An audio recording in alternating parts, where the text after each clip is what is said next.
Hello, xin chào các bạn, chào mừng các bạn đã quay trở lại với Trung Trần.vn và lại là mình An Trần đây. Thì như các bạn đã biết rồi, những chiếc Macbook M1 thực sự đang chiếm spotlight trên cái thị trường hiện tại luôn.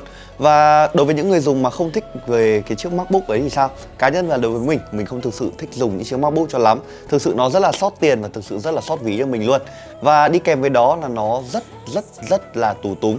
Vậy đối với những người dùng như mình, những người dùng thích Windows thì sẽ lựa chọn những cái gì? Hôm nay mình mang đến cho bạn một sự lựa chọn vô cùng tuyệt vời. Đó chính là chiếc Dell Xps 9310.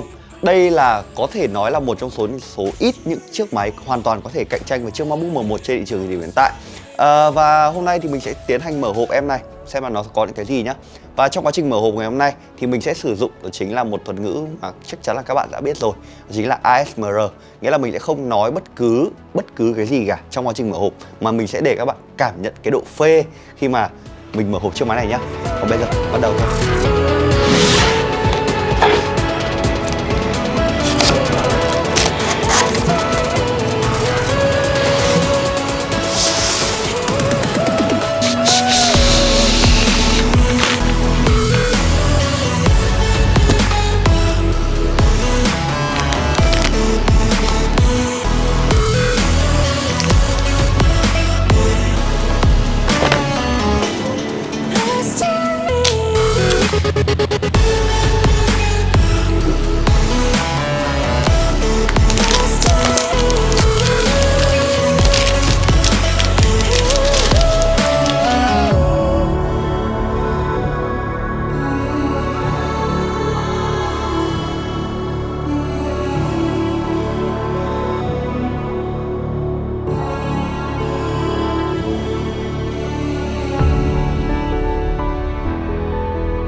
Và đó là cái phần mở hộp của mình về chiếc Dell Xps 9310 này. Thì bên trong của nó thì đầu tiên chúng ta phải để kể đến đó chính là nhân vật chính, chiếc Dell Xps 9310.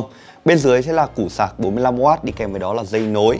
Và bên cạnh đó thì chúng ta lại có thêm một cái jack chuyển từ Type-C sang USB-A. Đây là một cái điểm mà mình đặc biệt cần lưu ý, bởi vì như trên những chiếc Macbook thì chắc chắn là cái điểm này là không có đấy các bạn rồi. Và bên cạnh đó sẽ là cái phần giấy bảo hành và hướng dẫn sử dụng thì chắc là cái phần phụ thôi, mình không cần nói đến nhiều làm gì. Quay trở lại với nhân vật chính của chúng ta, chiếc Dell Xps 9310. Đây là một chiếc máy có cái ngoại hình mà mình thấy rất là tương đồng với chiếc Macbook Pro. Với một cái thân máy được mạ hoàn toàn bằng kim loại thì nó sở hữu cho mình một cái trọng lượng vô cùng nhẹ nếu mà chúng ta xét đến cái việc là mạ toàn bộ kim loại. Bởi vì chiếc máy này chỉ nặng có đâu đó rơi khoảng tầm 1,3 kg mà thôi, rất là nhẹ nhàng, có thể hoàn toàn mang đi ở bất cứ đâu, nhất là những cái bạn cần một cái sự di động nhất định. Và bốn cạnh của chiếc máy này đều được làm bóng loáng, trông rất là tinh tế, và thực sự đây là một trong số những cái điểm mà mình đánh giá cao về mặt thiết kế của chiếc máy này. Thực sự tạo nên cho mình một cái cảm giác gì đó vô cùng quý tộc, thực sự như vậy luôn. Với đặc tính là một chiếc laptop business thì chiếc máy này không sở hữu cho mình quá nhiều cổng kết nối như là mình đã kỳ vọng. Ở đây chúng ta chỉ có thể nhìn thấy có hai cổng Type-C. Ở bên phải chúng ta sẽ có thêm một cổng jack cắm tai nghe 3.5mm. Và ở bên trái chúng ta sẽ có ở đây đó chính là một đầu đọc micro SD. Không có quá nhiều cổng kết nối, không biết là đây có phải là một cái gì đó gợi nhắc đến những chiếc Macbook máy không, hay đây là một lời tuyên chiến, mình cũng không biết nữa. Ở bên giữa của chiếc máy này chúng ta nhìn thấy một logo Dell cũng được mạ bóng luôn. Phản xạ ánh sáng vào chiếc máy này thì nó khiến cho chiếc máy của mình đẹp lên hơn rất là nhiều. Chuyển ở phần bên trong của chiếc máy này, chúng ta đập vào mắt đầu tiên là chính là một màn hình 13.4 inch. Đây là một màn hình gương chống phản chiếu và là một màn hình có cảm ứng mà mình nghĩ là không thua bất cứ chiếc smartphone nào ở thời điểm hiện tại luôn.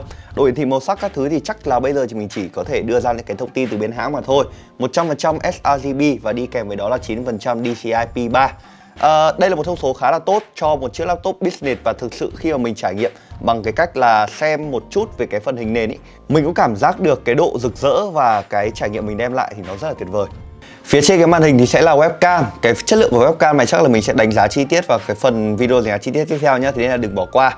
Phần bàn phím chúng ta sẽ có một cái trải nghiệm phím bấm mà mình đã quá quen trên những cái dòng Dell trước rồi. Chỉ có điều là khi mà chúng ta click ở trên những cái phím bấm này mình có click qua rồi thì nó đem lại cho mình một cái cảm giác gì đó nó khá là đầm. Nó không bị kiểu lỏng lẻo hay là như nào cả, đúng là một sản phẩm cao cấp, thực sự như vậy luôn. Trải nghiệm phím bấm rất là ok, hành trình phím rất là sâu và thực sự rất là tuyệt vời.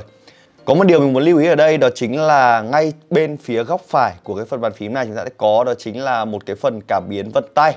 Cái phần cảm biến vân tay này được đặt trùng luôn với cả nút nguồn, thế nên là mình ban đầu thì mình không nhận ra đâu, nhưng mà đến khi mà mình mình nhìn thấy có cái nút gì lạ lạ ở đây, mình ấn vào thì nó bật màn hình thì ok, đây là cái nút nguồn của chúng ta rồi. Đồng thời mình cũng muốn nhắc luôn, đây là một chiếc máy sở hữu cho mình 2 phương thức bảo mật chúng ta hoàn toàn có thể sử dụng, đó chính là vân tay và nhận diện khuôn mặt. Đây là một trong số những cái điểm mà thực sự rất là cần thiết cho những cái bạn cần bảo mật thông tin cá nhân trên những chiếc máy của mình. Cái phần touchpad của máy thì được đặt ở phần bên dưới, và đây vẫn là một cái chiếc touchpad mà mình đã nhìn thấy quá nhiều trên những cái dòng Dell trước rồi, nó vẫn hơi bị dài quá và nó hơi bị hẹp. Thế nên là những cái trải nghiệm bấm của mình thì ban đầu không quen đâu, nhưng mà khi mà các bạn đã sử dụng quen rồi thì nó lại là một cái touchpad rất là tuyệt vời. Ở đây chúng ta được phủ một lớp, đó chính là một lớp nhung mịn hay sao ấy, mình có cảm giác là như vậy, bởi vì khi mà chúng ta trải nghiệm cảm giác vuốt chạm các thứ trên này thì nó rất là thoải mái, không bị cảm giác cấn tay hay là nó bị rít tay gì cả. Nếu mà kết hợp cái chiếc touchpad này với cả Windows Precision thì nó sẽ là một cái trải nghiệm gì đó rất là tuyệt vời. Và mình nghĩ là mình sẽ không cần đến con chuột Bluetooth nữa. Mình muốn nói qua một chút về cái phần cấu hình của chiếc máy này. Thì thực sự ở đây thì mình chỉ có thể liệt kê qua thôi. Còn nếu mà các bạn quan tâm thực sự đến cái phần cấu hình của nó thì hãy đón xem trong video đánh giá chi tiết tiếp theo nhé. Chiếc XPS 9310 của chúng ta được sở hữu cho mình đó chính là Intel Core i7 Tiger Lake. Đây là thế hệ thứ 11 và được có chứng chỉ Intel Evo. Đây là chứng chỉ mới của Intel được cấp cho những cái dòng máy ra mắt từ cuối năm 2020 đến nay. Và nó được sở hữu cho mình chứng chỉ này, nghĩa là nó chỉ có ở dòng cao cấp mà thôi. Thế nên là anh em cứ yên tâm nhé. Đi kèm với đó sẽ là 16GB RAM, SSD 512GB.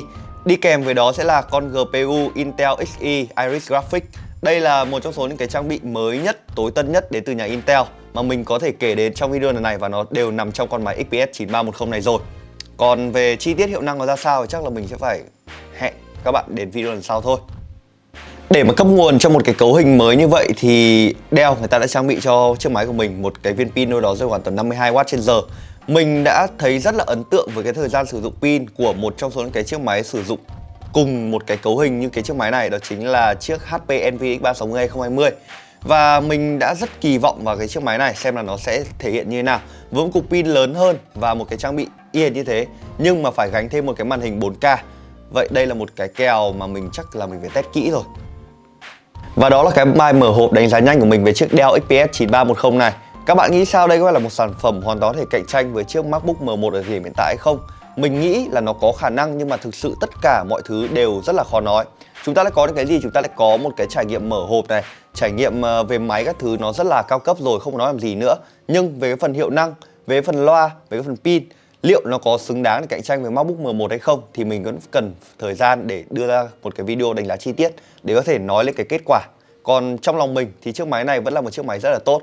Và nếu các bạn đang thích chiếc máy này thì hãy đừng ngại ngần nhấn vào đường link bên dưới dẫn đến cửa hàng của Trung Trần.vn nhé. Bây giờ mức giá rất là tốt rồi, kèm theo chương trình khuyến mại Tết nữa, thì mình nghĩ là rất khó bên nào có thể cạnh tranh được. Còn bây giờ nếu các bạn thích video, hãy cho mình xin một like, subscribe để ủng hộ chúng mình trong tương lai nhé. Còn bây giờ xin chào và hẹn gặp lại các bạn trong các video lần sau. Bye.